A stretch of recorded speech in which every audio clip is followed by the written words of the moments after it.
औज़ुबिल्लाहि मिनश्शैतानिर्रजीम बिस्मिल्लाहिर्रहमानिर्रहीम।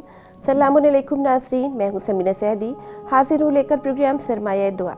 जैसे कि आप जानते हैं कि अपने इस प्रोग्राम में हम मासूमीन अलैहिमुस्सलाम की दुआ व मुनाजात को आपके सामने बयान करते हैं। ये दुआएं हमारे लिए तज़किया नफ्स का ज़रिया भी हैं और हमें खुदा तक पहुँचने का रास्ता भी दिखाती हैं। खुलूस से दिल के साथ दुआ करने वाले को कामयाबी ज़रूर मिलती है और आसानी पैदा होती है।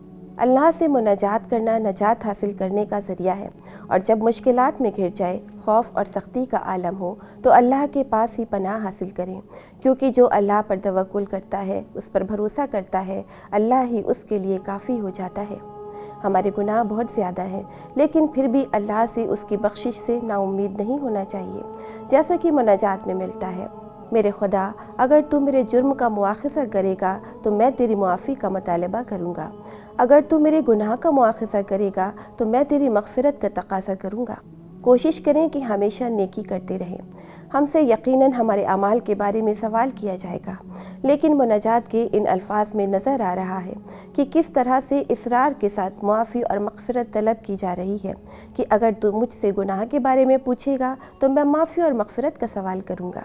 और ये सही बात है कि इस दुनिया में भी आपस में कोई गलतफहमी या रंजिश होने पर अगर गलतियों की माफ़ी जल्दी मांग ली जाए और हरदर्मी का इज़हार ना किया जाए तो मामलात बेहतर हो जाते हैं। इसी तरह से बारगाह इलाही में भी गलतियों को बयान करके उसकी माफ़ी तलब कर लेने में जल्दी करनी चाहिए।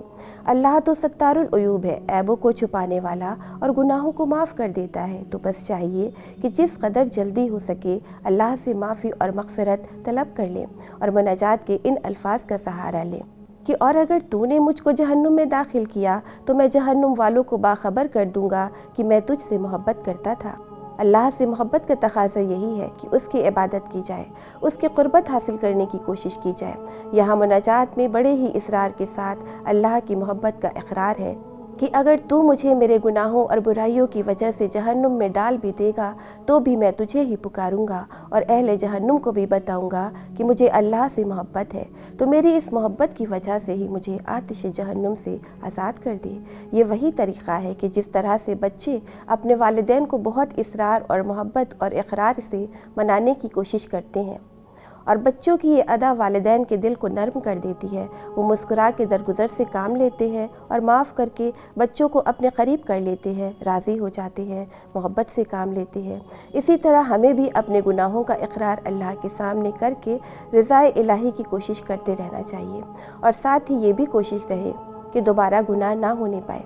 अब आगे मुनाजात में इस बात का इजहार है कि मेरे आमाल तो कम है लेकिन तेरा करम बहुत वसी है। मेरे माबूद, अगर मेरा अमल तेरी इताअत के मुकाबले में कम है तो तेरे करम की आरज़ू ज़्यादा है। कभी हमारे आमाल और हरकत ही दुआ की कबूलियत में रुकावट बन जाते हैं, जैसे कि बुरी नीयत, बातिनी तहारत का ना होना, नमाज को वक्त से अदा ना करना, मोमिनीन के साथ मुनाफिकत करना और मोमिनीन के लिए नाजेबा और नाशाइस्ता अल्फाज का इस्तेमाल करना, ज़ुबान का ख़राब होना वगैरह ऐसे असबाब हैं कि जिनकी वजह से दुआएं कबूल नहीं होती हैं।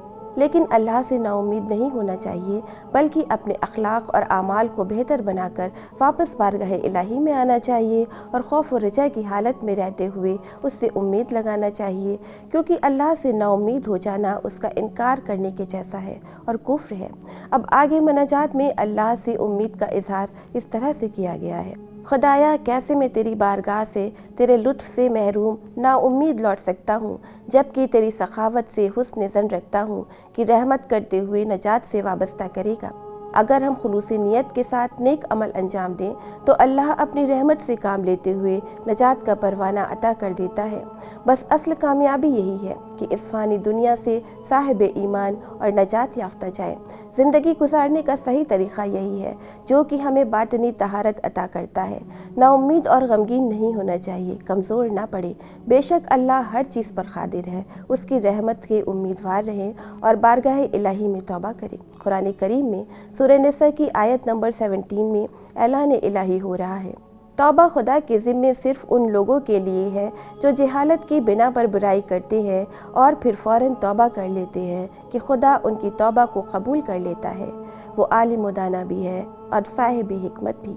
नाज़रीन, दुआ कबूल हो जाए इसके लिए ये भी ज़रूरी है कि अल्लाह की नापसंदीदा बातों को छोड़कर ख़ुद को उसके पसंदीदा अखलाक से आरास्ता करें। अक्सर हमारी हालत ऐसी होती है कि उम्र तो गफलत और गुनाहों में बसर हो जाती है, और जब होश आता है तो अपने गुनाहों का एहसास होता है तो लगता है कि बहुत देर हो गई, वक्त बर्बाद हो गया। बस ऐसी हालत में मुनाजात के ये अल्फाज हमें सहारा देंगे कि मेरे खुदा, मैंने अपनी उम्र तुझसे गफलत में फ़ना कर दी है और जवानी को फरसूदा कर दिया है तुझसे दूरी के नशे में। अल्लाह से दूरी हमारी आखिरत तो तबाह करती ही है, हमारी दुनिया को भी बर्बाद कर देती है। गुज़रा वक्त वापस नहीं आता, लेकिन जो वक्त हमारे पास बचा है उसको गनीमत जाने। जैसे कि मुनाजात के इस हिस्से में हमने देखा कि गुनाहों से माफ़ी तलब करे, अल्लाह से अच्छी उम्मीद लगाए, जवानी में इबादत करे कि जवानी की इबादतें ज़्यादा मकबूल होती हैं, और अगर जवानी गुजर चुकी है तो बाकी वक्त को गनीमत जानते हुए ज़िंदगी से नसीहत और इबरत हासिल करें। मुनाजात शबानिया के ज़रिए खुदा तक पहुँचने में मदद लें। इसी के साथ हमारे प्रोग्राम का वक्त अब ख़त्म होता है। इजाज़त दीजिए, इंशाअल्लाह फिर मिलेंगे। दुआओं में याद रखिएगा। खुदा हाफिज़।